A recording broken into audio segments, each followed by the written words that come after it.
डाळिंब बाग काढून आपण पहिल्यांदाच टमॅटो लागवड केलेली आहे. बघू आता यावेळेस टमाटा कसे साथ देतो ते मित्रांनो.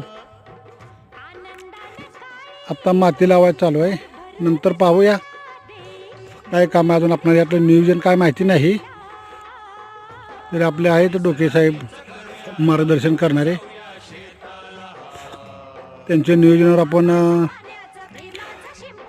टोमॅटोचा प्लॉट व्यवस्थित आणण्याचा प्रयत्न करूया.